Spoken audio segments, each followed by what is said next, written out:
were saved in one day. 3 scriptures later, 5,000 people were saved in one day. In Acts chapter 5 and Acts chapter 6, they brought the sick next to Peter, that just the shadow passing by of Peter would cause them to be healed. What if he would have never got out of the boat? My God, I hope today on homecoming that I can convince some of you to perhaps get out of the boat.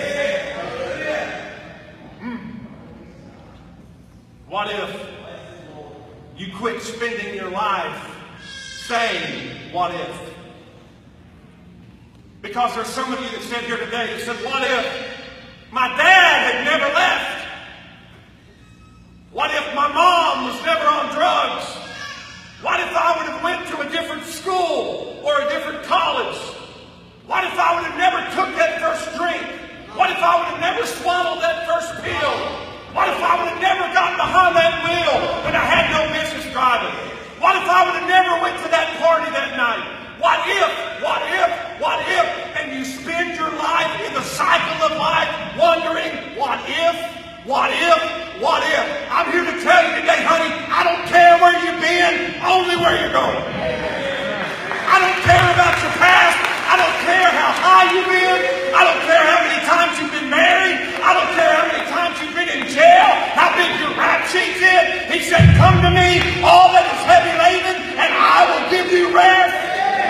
Perhaps you can quit saying, what if today?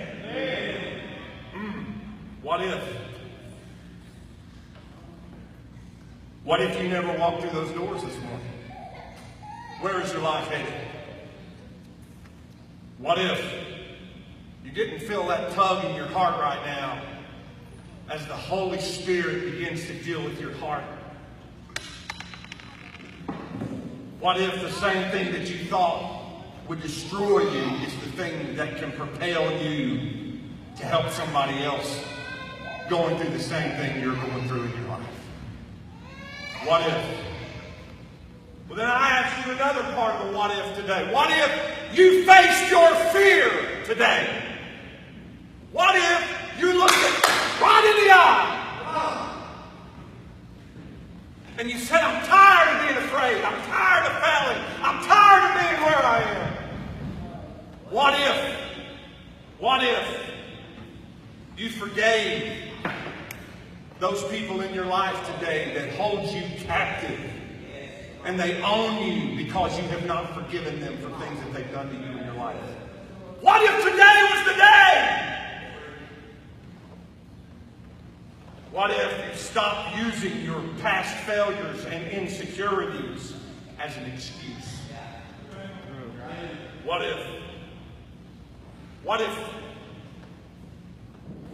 Brian Lawson never decided a few years back? I remember talking to his family, talking to his dad.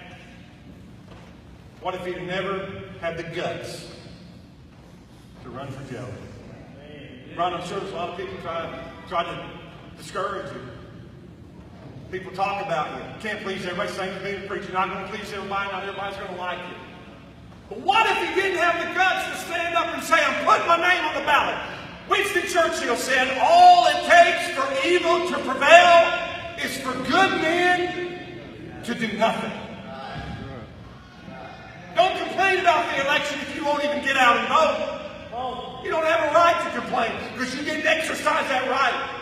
What if God's people would unite together and say from the White House to the courthouse to the church house, I want godly men and godly women that will stand up for the principles of God and raise my children the way that God would have us to be raised. What if?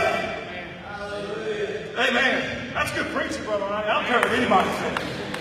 I don't care what anybody says. What if Tiger never played golf? What if Michael Jordan never picked up a basketball?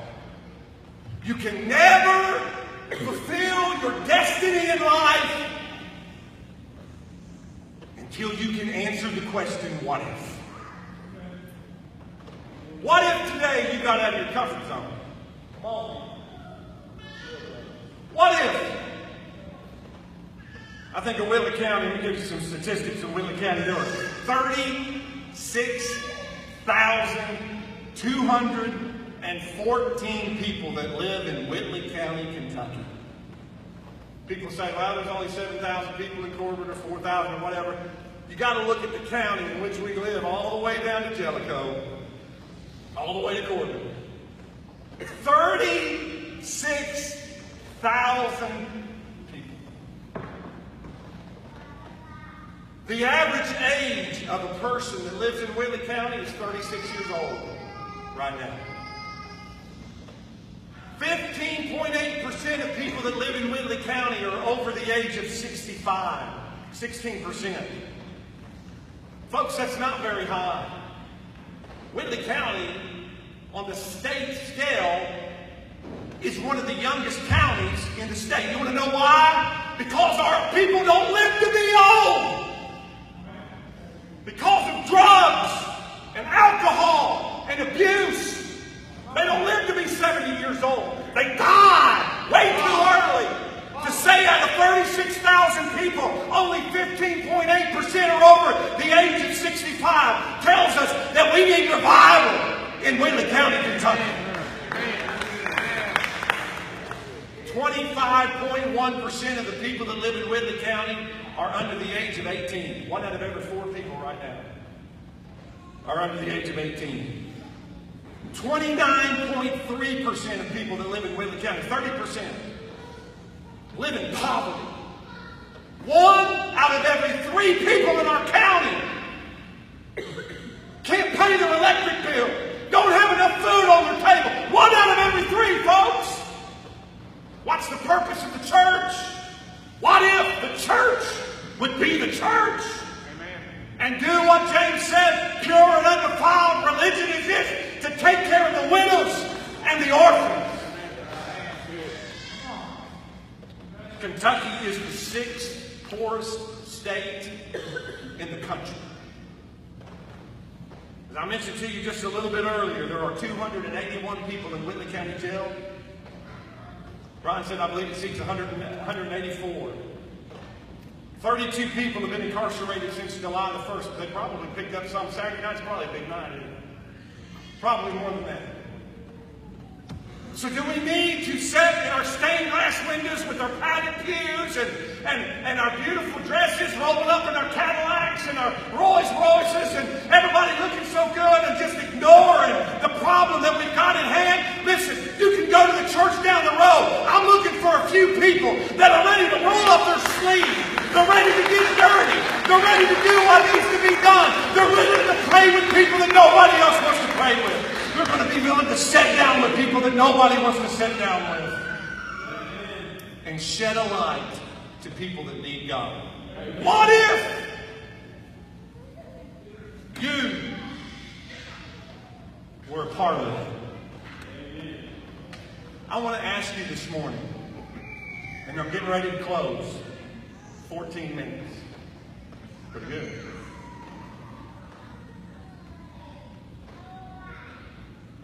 Perhaps today is the day that you change your destiny. Perhaps today is a day as we make history. James Paul, what was the first year of the school? You was here, right? What grade was you in? 6th grade. James Paul was the first group of 6th graders here. And how old are you? He's 36 years old. So 20 plus years, we've been sitting here worshiping God, praising God, praying in this gymnasium today. We're making history, folks. Perhaps, what if today you decided to quit running? Amen. And change your destiny. I told Brother James when we were getting everything ready, I said, I got to have an altar. Don't ask what's under there. The only words I said to James was, hurry up, get this thing out here before Leanna gets here. Amen. Did I not? Because I don't know if she'd accept that or not. But I just got to thinking today, as we make history, why don't you make today a day that you'll never forget as long as you live. A day when you say, I'm tired of running. I'm tired of failing.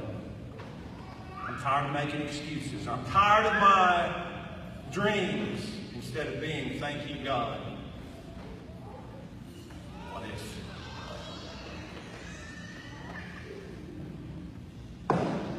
What if? Would you do me a favor this morning? Would you bow your head just for a moment, please? Nobody looking around, nobody moving around. Please just be reverent this morning. I want you to examine your heart. And the first question